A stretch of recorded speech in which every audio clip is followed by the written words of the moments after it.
Hey everyone, welcome back to Garden Mess. My name is Carrie and I garden in Zone 8B in Northwest Louisiana. In today's video, I hope to show you several things going on in my yard. One of which, sadly, is that my roses have come down with Rose Rosette Disease.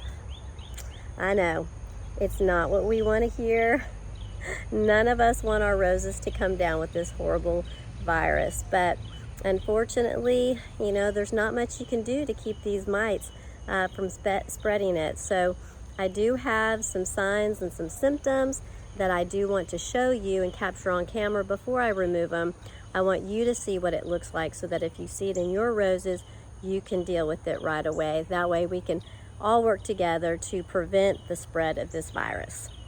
And then I have some other plants that I would like to highlight and put in this video, of course, so it's not such a big bummer video, but it does have some things included that bring you joy. Anyway, let's go in the yard and see what I have out there.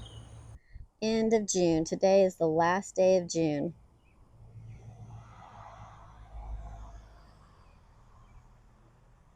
I need to cut my yarrow back. It's looking its seed heads need to come off. I moved that over here recently. It was somewhere else.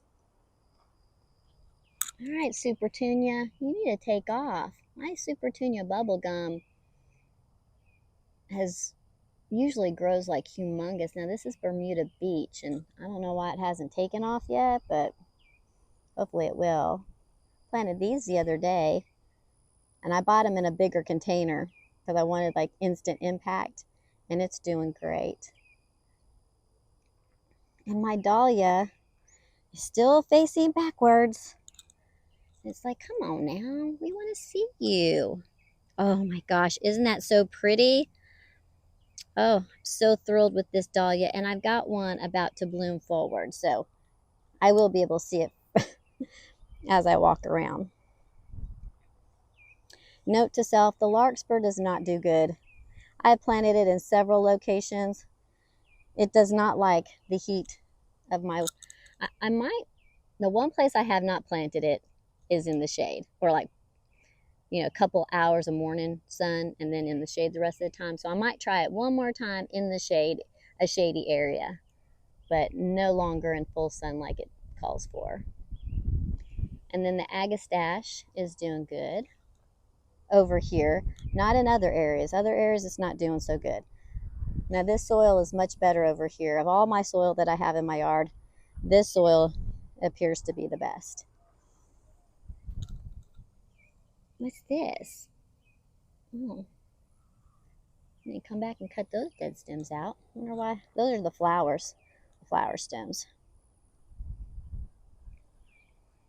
And you can see my other dahlia back there. We have one spent bloom, and then we've got that one.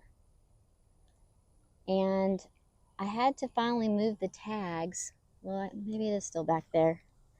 I think this is the one that did not grow, but let me look. No, that's it. So this is Creme de Cassis. Creme de Cassis. And it's almost like a lavender color. I think it's super pretty.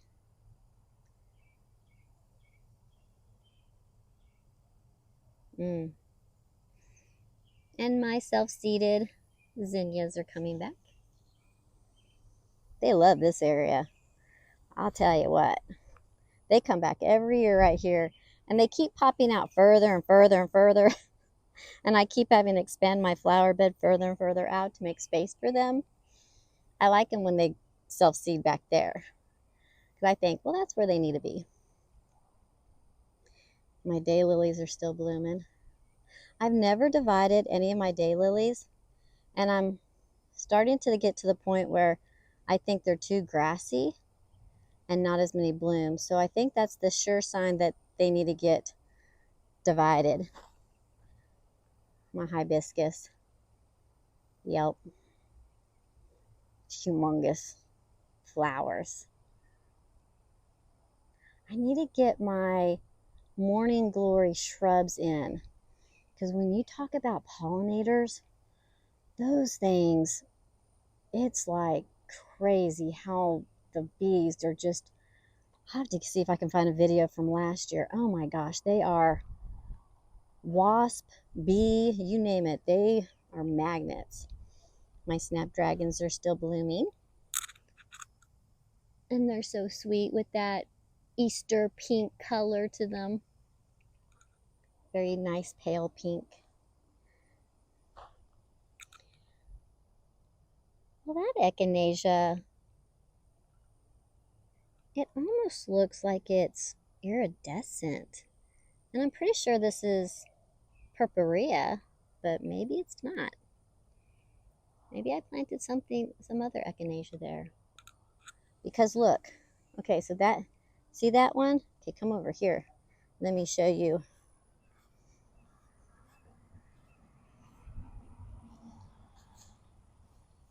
Like, that doesn't look anything like it. I think these are getting hit maybe by the sprinkler. They were flopped over onto the ground. I had to prop them up because I was removing the grass. I'm still removing it. But here are some others. See, they're now this doesn't get hit with the sprinkler, so I don't know what the problem with this one is.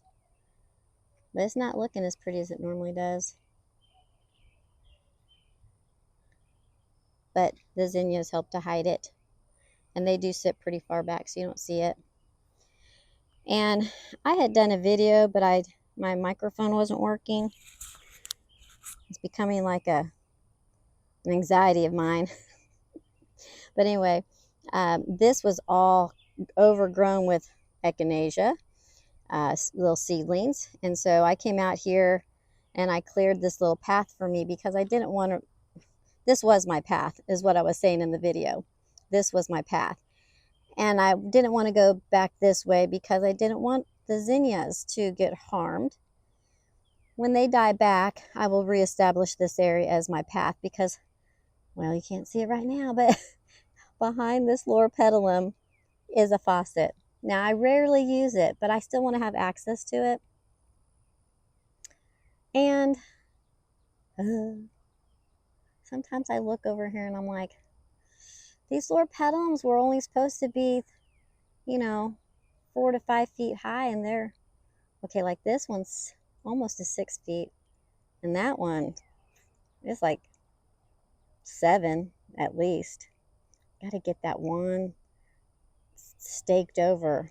I started cutting the bottom of it to limit up into the tree form, but I need a strong piece of string to yank it back so it can stand more erect, because it's a straight, it just is leaning. I need to get it back this way. And then the other one is not nearly as big, but it's about 5 feet at the end. And believe it or not, I had 4 in here, and I removed one and I put it in the backyard. I don't know what I was thinking. In my area, I need to add 1 to 2 feet for most shrubs because my area, for some reason, things grow larger and wider than what the tag says. So I just need to remember that. But anyway, so this daylily, like, it's not blooming as well.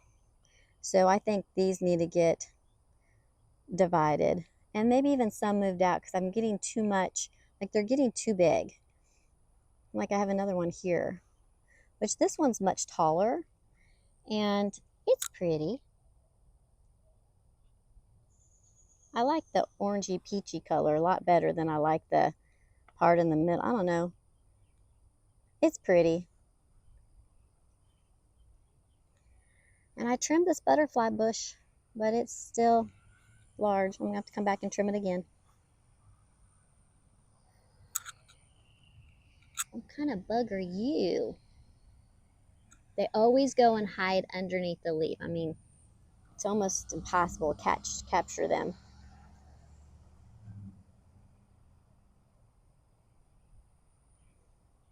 And you can see where I put all the little echinacea babies inside that red wagon.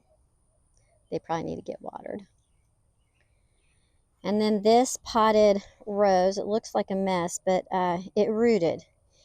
And I have another one over there, and it did not root. So who knows? But anyway, When I pulled it to loosen it, because I wanted to get it unrooted and things like that, I broke a main root, and so then part of it died. And now I've got to come in and cut it out. And I've got, what I'm going to do with this one is this, they're going to end up out there in the ground. I'm not going to keep them in containers. These roses need to be in the ground, especially that one, because it never looks great. They're not far from one another. I don't know. Anyway, so I planted a purple porterweed back here. It's going to get pretty big, but I have this little fence and it'll just kind of lean over it. And I fixed that break that was in that water line, so now all of this area is not going to flood like it had been. So these plants should begin to fill in and look better because it's not drowning anymore. And then I did run some drip tube the other day. I have not hooked it all the way up. I still have to do that, but I'm trying to get out here in the mornings. You can see, like, even my my Cape leadwort over here is yellowing. And if I remove the soil, where's the stem? There's the stem. It is.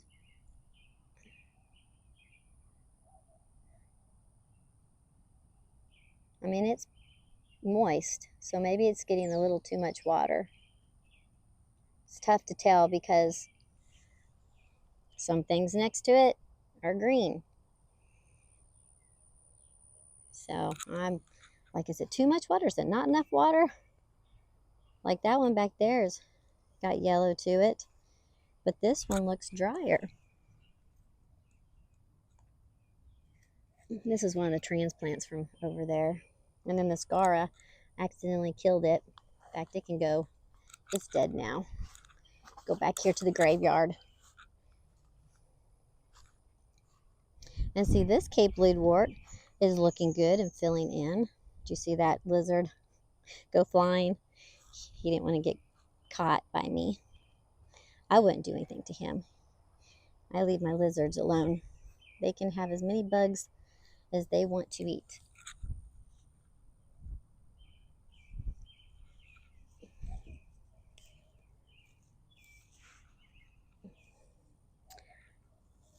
All right, what's up with you guys? Oh, you're not even in the ground anymore. Look at that. So that's definitely too much water when the roots rot out like that. Are you also rotted out? No, you're kind of still in the ground pretty firm. Okay, we'll leave you until you die.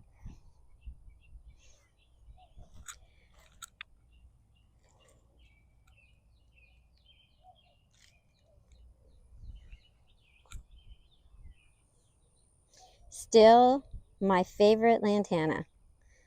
I mean, just little, look at how perfectly little round balls they are. Let's see. Do they have a tag? Hold on one second while I look and see. You might see some weird angles. Let me look in the back.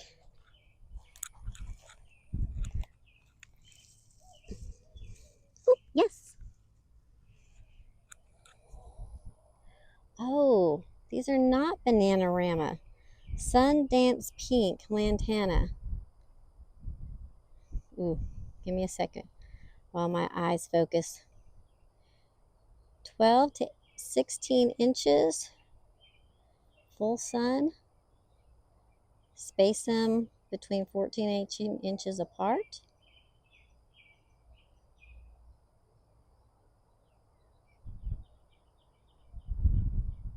Yeah.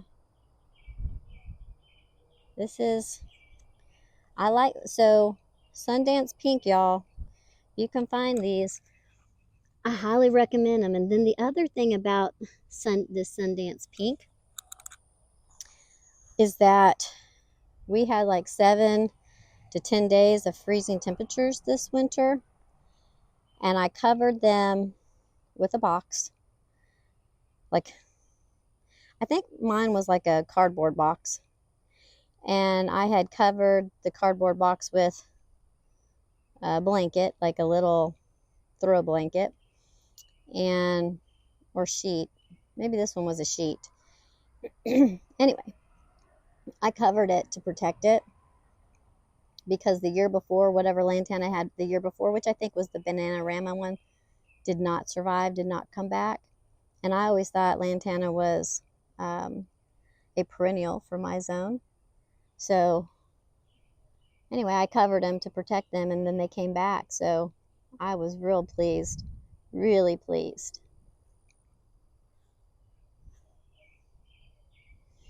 Now, this verbena, the bottom leaves were like this because I bought these as the, on the discount rack. But I do have some sort, I mean, I'm kind of watching it because just in case there's another bug eating them. But I think this was already, most of this was already here. I just didn't clean it up. No. Yeah, so these little discount plants that you get off the discount rack, sometimes I want to tell Home Depot and Lowe's, big box stores, because you don't see this at a nursery. And you just want to tell them, read the tag. Full sun means put it in full sun, don't put it in the shade. Shade means don't put it in the full sun. But it's like they murder their plants, and because they don't put them in the right spot. And you just think, what a way. I mean, it seems so wasteful to me. It's like, hire people who are, who can read the tags and the labels and fix the displays. Because, they put shade-loving plants in full sun. It's the craziest thing. It frustrates me every time I go to one of them. I think this is Little Chip Blue, Pugster Blue, or something like that. Emitter to it, which is the whole purpose for this, because if you can't go on vacation or anything, if you have to hand water everything.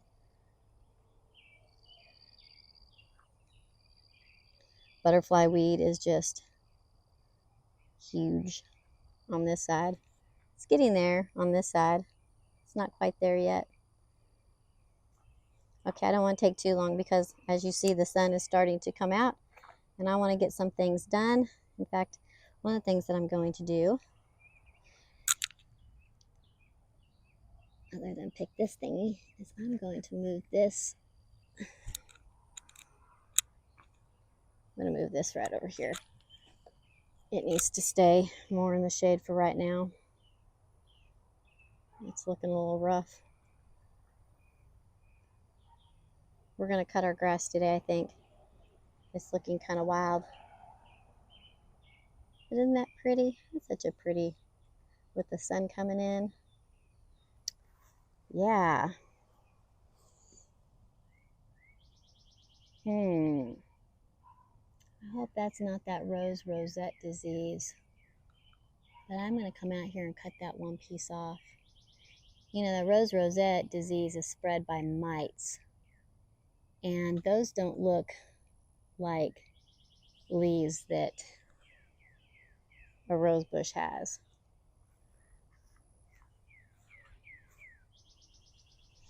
And I've got it over here too. So it might have that. Oh, look at that. All those thorns. Darn it. Oh, that is 100% Rose Rosette. This time I am sure of it. Look at those thorns. You see that? That is definitely Rose Rosette. Well, I cut it back once, thinking it had Rose Rosette, and then I second guessed myself because I saw some of these, and then those turn into normal green leaves, and if it turns into normal green leaves, it's not Rose Rosette. So I waited to see what was going to happen. But that right there, that looks like the broom, the witch's broom style. And then looking at the, I mean, okay. You see that? That is not how rose bushes should have thorns. So, well, that's a big bummer.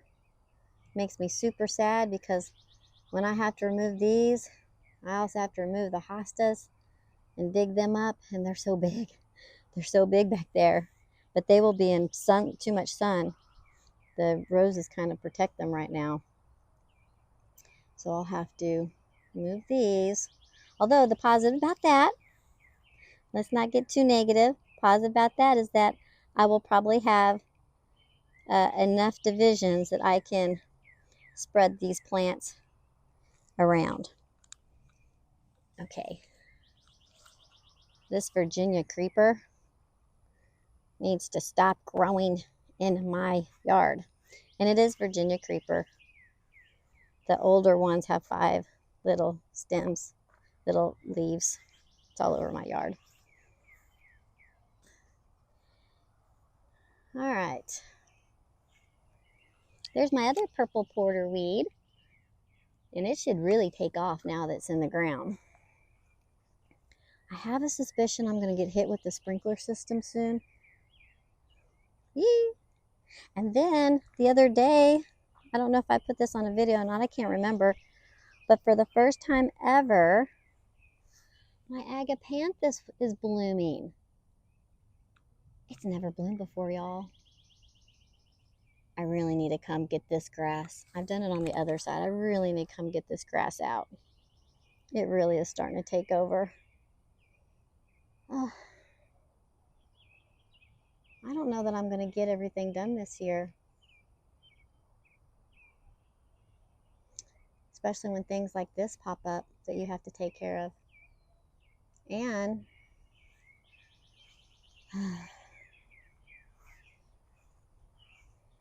yeah, you can't treat Rose Rosette. They got to go. And then you can't plant any roses there for maybe, I don't know, you have to make sure all the eggs of those mites are gone and nothing's left in the soil, I guess. It's a real heartbreaker. But if these don't have any signs of the Rose Rosette, I might just move them, or watch them carefully. It doesn't look like there's any weird growth on these. When I deleted the video, I had made videos of these roses, and I said, oh my gosh, I think this is Rose Rosette. And then I second guessed myself because before I posted, I wanted to make sure that I was seeing things correctly. And so then I saw that especially on drift roses, the new leaf growth is very red. And so I was like, okay, it said to see if okay, so see that? See how like these leaves were red, but they're changing and darkening to the green. So when I saw things like this, I was real concerned. But this wasn't all that I saw. I saw like, the funny tips out of the flowers. Like some of the flowers had leaves coming out of them. And that's what made me think Rose Rosette. Well, anyway, I second guessed myself, so I deleted all those videos. And then I thought, oh, I don't have it. So I left them. And now I know 100% now that I have it. So I don't see any weird growth on these. So these are probably fine.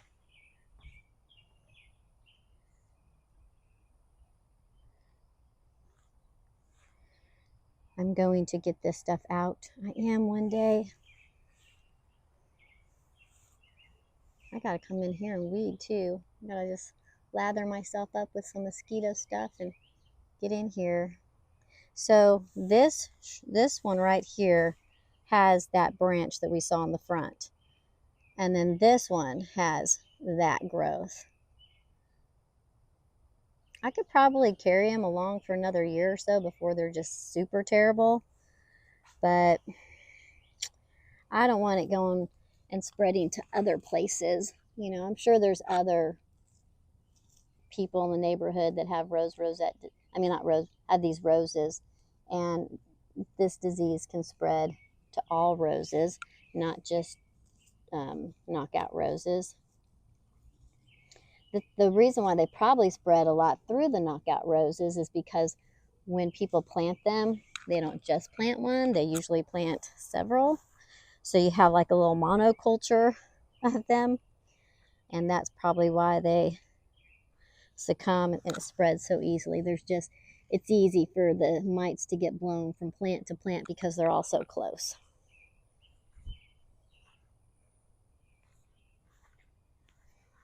So anyway, let's get another look at that so you can see what I'm talking about. Now see, these don't have the weird thorns yet, but this is what I saw initially. I saw this weird, okay, so that's a flower. That's a flower head right there. And see how the leaves come out of the flower head? This is what I saw initially, but not the thorny part of it. And then these don't look like that. So this one branch just looks completely different. But then again, you get over here and look at these, and this is the first bush that I saw it on. And then you see that thing right there? Okay, when I say monster, that looks monstrous. It looks scary. So, yeah. And it's really on the new, that whole stem is new. So, because I cut this one back. So that's all new growth. All that's new growth.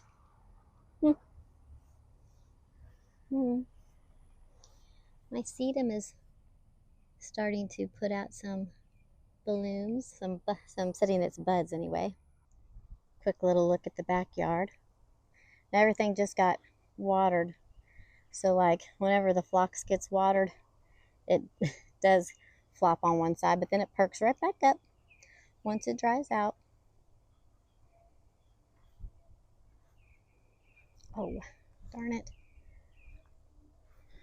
I have a sprinkler that is starting to spray.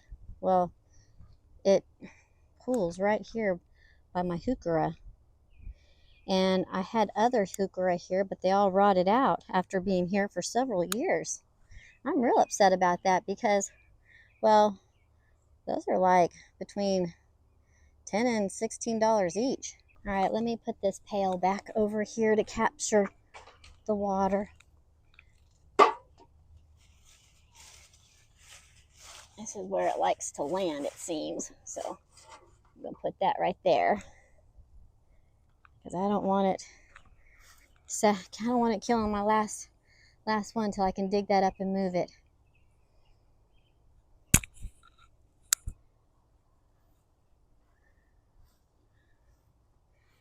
That plant there is my angel trumpet tree.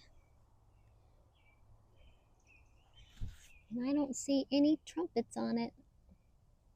Not yet, anyway.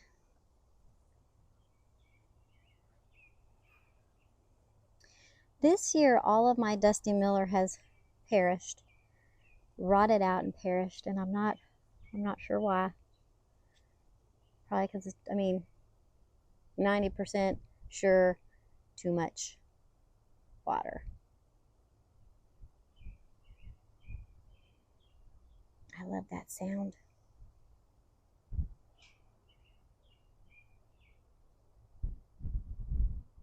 Just the quiet of the wind and the birds chirping. Love it. My poor agastache went without some water. I don't think, even though it gets sprayed with the sprinkler, I don't think it's making it into the. So I'm just gonna give it some water.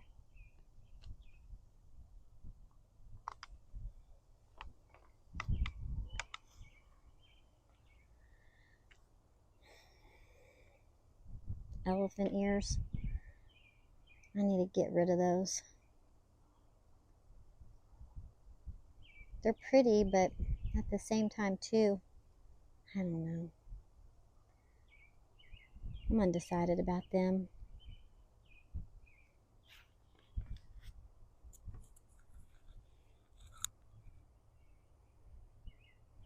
they're pretty. You know, they're nice and big, tropical looking. And I have a lot of tropical plants. I mean, the shrimp plant's pretty tropical. For sure, the tulip tree, angel trumpet tree. Angel trumpet tree is tropical. Of course, ferns are always tropical. I mean, you can put them in any landscape. I don't have like one theme going on in the garden, because then you have the maple right there, which is going to get taller. It's just slow growing.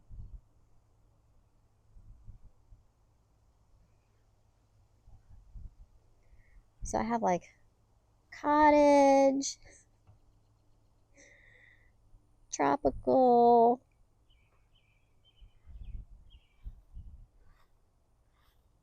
I don't know, I just have a menagerie of style. But I plant what I love. So like, if I think something's pretty, I'm going to plant it. Now look, that hydrangea is starting to do what that other hydrangea did, which that other hydrangea is doing good, y'all. I don't know if you can see it back there, but it has come back and it's surviving, and it's just going to be a matter of time before I can put it back in the ground. And these silverberries are finally filling in some, so I'm going to be able to whack this one back, because I don't like it being that tall. See the old fence? I have it leaning against that fence. We're going to turn it, we have a little project in mind, turning it into some artwork. I have nothing in this space because I actually walk through this space often. And I did have that hydrangea. I removed it from right there. So there was something there, but now it's gone. But now that one's starting to look weird. I'll keep my eye on it. I'm not going to move it quite yet. Oh, the garden is coming on over there. Now I need to get water to my variegated hydrangea back there. Well, that's going to be it for this video. I hope that you enjoyed it, and if you did, please hit that like button, and don't forget to subscribe so you can be notified of any other videos in the future. Y'all have a good day.